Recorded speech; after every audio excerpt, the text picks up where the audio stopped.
Well, hello and welcome to another episode of the Mystic Femininity. In this episode, we're going to discuss 5 daily habits to embody your higher self and elevate your spiritual journey. Now, we can talk about concepts of femininity and your spirituality and how it is robust and connection makes your life grand.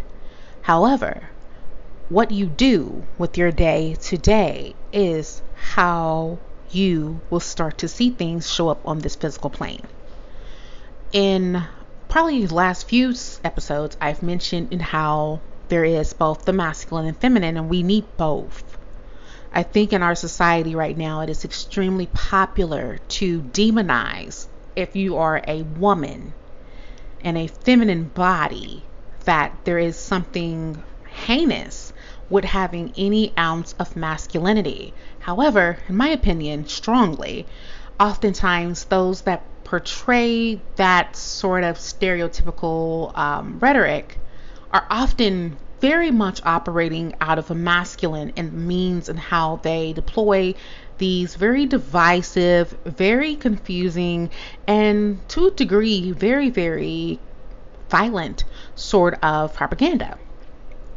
However, to be truly embodied, I look at the embodiment as a structure, which masculinity to me it's a firmness, there is a container, and then the femininity can flow through and through. So if you don't have those things attuned, you aren't able to truly be embodied because it's going to leak out everywhere.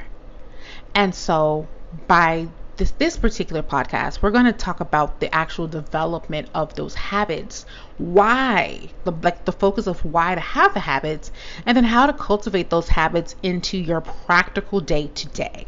Because I'm someone who's a bit pragmatic, and I'm very big on actual execution of developing things. It's really great to think about theories and talk about those things, but I am very huge on the actual doing of the said thing, but leading the doing from a true balanced place of both masculine and feminine.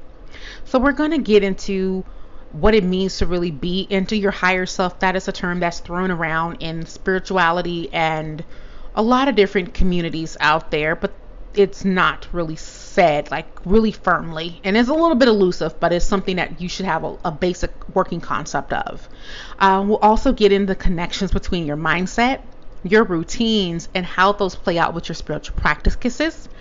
We'll work on your morning rituals, from grounding to meditation to affirmations, and just how important and vital it is for you to set your daily intentions when you are working towards a spiritual ascension and embodiment, and just overall how you doing these investments in yourself on a daily basis will help your life flourish in a way that you want it to be. So first, let's get into what it means to be in our higher self. To be in your higher self is to truly integrate both our shadow and our light.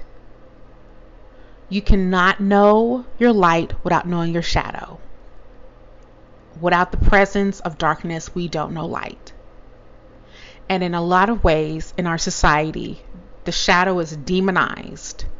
It is ridiculed. It is belittled. It is debased. It is something that we want to be far from. We want to reject these things. And unfortunately, the more that we work on trying to suppress and reject, the louder, the stronger hold those shadow areas have of us. When we hear the shadow, we think of something scary, something negative. All it is areas in which we were here for while we were born, incarnated into this particular era, was for us to review, to unpack, and to assimilate it into the areas of our light. I often find that we elevate almost to a unrealistic term of our light, because things that are done out of balance, no matter what they are, can pivot into a not great place. So for instance, especially from more of the feminine beings, Often we have this nurturing standpoint. We view nurturing as the highest of high. Being selfless is seen, as a light. It's something positive. However, when you are selfless without rudders, you're selfless without boundaries.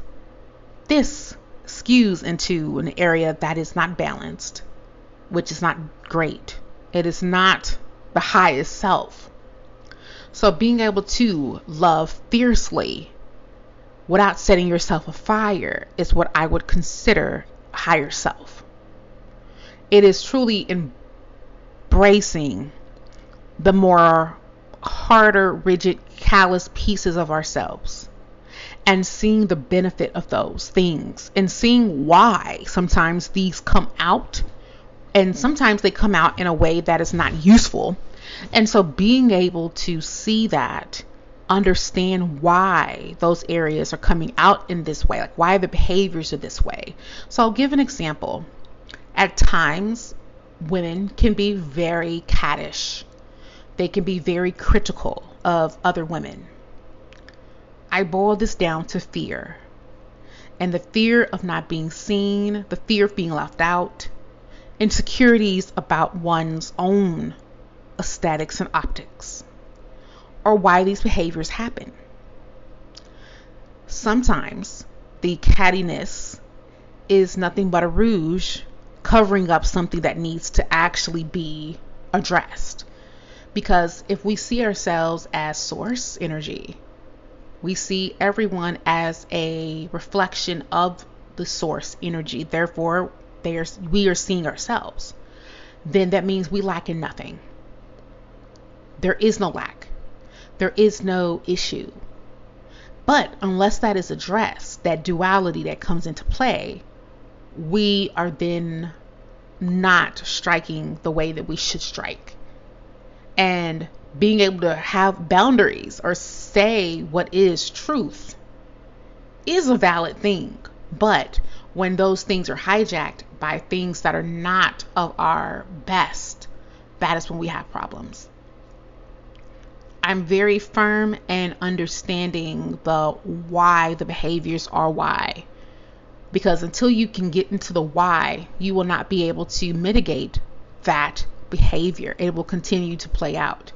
And sometimes we may be able to suppress certain behaviors, but that core will shapeshift and move into a different way. I like to kind of look at it as it will put on a new wig.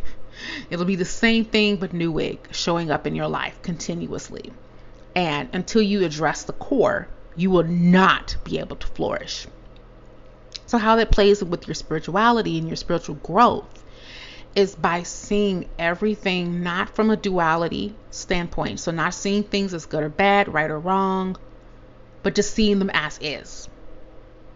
And that also means looking at yourself as not good or bad, like, oh, these things are good about me, these things are bad about me. When you are looking at it from a dualistic approach, you lose everything and you lose your ability to tap into source. Because again, all things are, all things is. So there would be no need to differentiate the things. It all melds. So that is how you look at your higher self. And that is how you connected with your spirituality, which then runs the foundation of everything that you do, everything that you are. Now, when you look into your mindset in connection with your spiritual practices, where the mind goes, your reality will go. Where your mindset goes is what you will see flourish in your life. So if your mind, look at your mind as rain that covers your life. And when you have your routines, I look at those routines as seeds. So your mindset is watering the seeds that are planted by your day to day. And then you will begin to see those things flourish. And that flourishing could be great because it could be the great things that you want to see. However, oftentimes, because we suppress things, I look at those suppressions as seeds as well that don't have to be planted if you are to acknowledge it, review it, and see what it is. And then you have a dominion over your life to say, oh, that is not something I desire to want to see played out in my reality currently. And then that is no longer, that is released, given back to the world and to the universe to then absorb and replenish and refix in order for it to be its higher self. But oftentimes, our mindsets, when we are not clear in our world today, our world is constantly after your mind. It is constantly running things through to distract you and to keep you powerless over your reality and then the collective reality of the world. So often we see things that are fear mongering or less that, there's some sort of drought of some sort, be it from a physical, natural standpoint or just in life and money and wealth and opportunity and dating and love and all the things that could be out there that is there. There's a very huge focus on keeping you distracted. And if you're distracted and you're trying to pour yourself into many things, that lessens your ability. It lessens the concentration and effectiveness of your mind. Your day-to-day routines also color your spirituality and your ability to grow, your ability to individuate. So if your reality is constantly flooded with routines of things that you are not connected into, I will look at this probably one of the areas that most people work through, which is their jobs. Many people are not connected with what they do. They don't like what they do, but it's a means to have income. And in our world, we are very scared about the lack of funds of what could happen to us. So we often suppress ourselves with working in jobs that are not aligned with our core purpose and reasoning for being here. And sometimes, depending on your job and the level of wealth that can be accumulated, that is a nice way to distract yourself from working on the inner areas of your life and the purpose of you being here. So your routines often are done out of mechanical operation. There is no real true light. There is no alignment. There is no growth. There is no watering of self, because we are doing things from a place that is not of alignment. Like, we're not aware. We are very unconscious about what it is we do. And unfortunately, that is because of our society, the collective, powers that be, things that are not in our alignment. These are done by design. Again, if we can keep people unaware of their power, unaware of what is possible, then it allows us to not move from a place of power, but a place of brittleness. And therefore, brittleness means we break and our power just kind of becomes dust. So when you are looking at your routines and trying to embody your higher self, really ask yourself, am I doing things that pour into me? I know it's very typical for a professional babe out there to wake up, check her phone, check her work emails, seeing all the notifications and trying to work to remedy those areas without having drunk any water for the day, having gotten up to really take care of your needs versus before you're pouring into a company's needs. Or if you are a mom, you're immediately stepping foot on working on the child, which is important, especially if they're super small. They need you. They can't go and get their own milk because you might be their milk supply. But you looking at your routines, how is your morning starting? Are you able to begin your morning rituals of, grounding yourself? Be it meditation, be it journaling, be it listening to affirmations, really looking at yourself, being it that you're able to sit in the sun for a bit each morning to get that rejuvenation moving. Are you able to move your body, being it stretching, Pilates, something? Are you drinking water before we're hitting the coffee? Those are things that help us ground And when we're fully present, we're able to be fully embodied.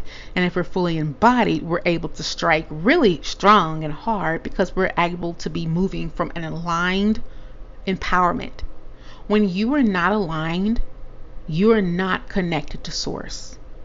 And when we're not connected to source, we are in trouble. And we need to be able to be aligned as women. In this day to day, I often am in communities with a lot of different women, a lot of different types of women. And what I see as a constant frustration is the way that we operate in this world and how our bodies may not cooperate with what is deemed by society of the collective as good. We are not linear beings. Women are very circular. There is a cycle that women operate under.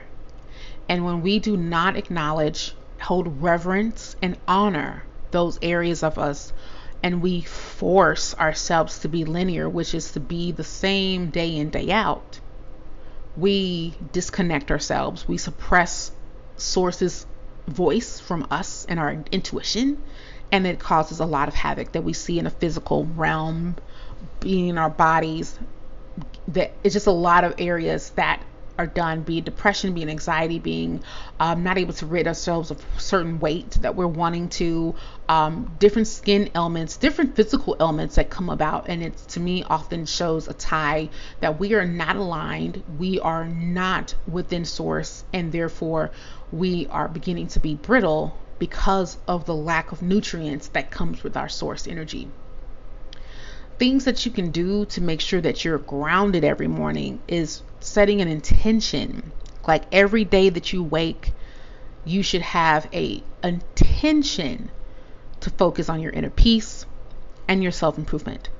These things are, you can do very simple things. Like if you typically get up in a chaotic way every single morning, if you are able to move from a place of empowerment that, hey, when I get up for the first 20 minutes of my day, I am going to drink some water. I'm going to do my daily devotion. I am going to meditate. I am going to say my affirmations. I'm going to go through my japas.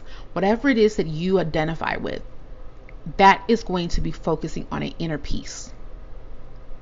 Then you can start doing your skincare, doing your hair, pouring into your body. If you are able to if you're a morning workout person, getting a workout in, eating nourishing foods, all of those things are going to help you have a great foundation for inner peace and self-improvement, because you are watering yourself, the most beautiful flower there is.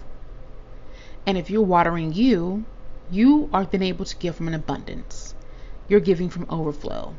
Everyone who gets to have the blessing of working with you or passing by you throughout the day will see the radiance that comes from you, a beautiful flower. You know, they can smell the beautiful fragrance of you, a beautiful flower. But this only happens when you water yourself. If not, you begin to wilt and then you begin to crumble. And that is not something we embodied babes do. Now, how your spiritual habits contribute to your long-term growth and manifesting your desires, which is what I will leave you with for the end of this beautiful podcast. When you pour into you over the long term, I know that is extremely popular. You can go on YouTube and you can, see manifestations, how I got 10K in 24 hours, how I was able to acquire my special person, just watch, repeat. You'll see these things happen and you see these catchy titles and it makes you want that. And you may be going after trying to manifest things in your life and you're not seeing it. Release the need for an immediate gratification and focus on the long term. Focus on your daily routines. Your daily routines, again, are seeds. Your mindset is the water that waters those seeds. And the continuation of your spiritual practices and focusing on those foundations is what is going to allow you to be attractive to your desires. If you have the desire for it, it desires you. You just need to be on the correct frequency. I often look at frequency in the way of when we're not aligned in a way which is going to very much show age in certain respects.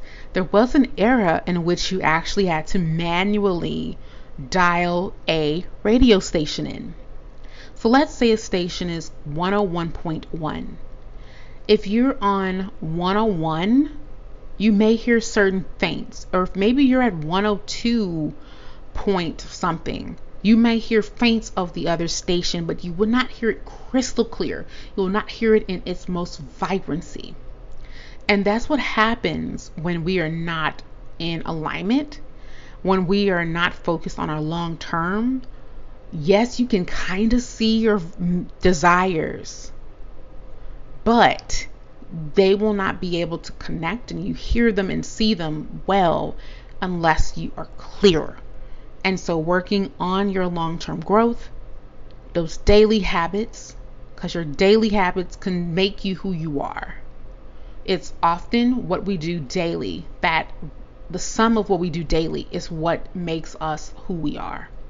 And to look at your habits, like audit your processes, audit what you do from day to day, be very honest with yourself and reflect. You have the power to pivot those. Not to say that those are easy, because certain things are very ingrained, but if we are to make a roadmap of where we want to be, where we want to go, and doing this review of ourself, we then can make those subtle pivots into a more aligned self. I will say this and leave you with this notion of thought. When you reflect on yourself and you reflect on your habits, do it from a place of abundance and gentleness and care. It is very on trend today to debase and degrade ourselves based on our behaviors. We are responsible ultimately for our behaviors, but there are things that are outside of your control that contribute to such behaviors. If you have any trauma from your life, from growing up, or just the collective trauma that hasn't been addressed, if your environment is set up in which is not supporting and conducive of your growth, all these things compound and therefore show where we are, how we are. And oftentimes we're so unaware. We're very much out of body, not embodied, very opposite. Therefore, we're doing things on an unconscious manner, and we're just floating through life instead of being truly grounded and able to see what happens, see what we're doing, and to be able to flow forth. If you enjoyed this episode, be it you find me on YouTube or on in the podcast arena, leave a comment, let me know your thoughts, and until next time, make sure you're living your most embodied life.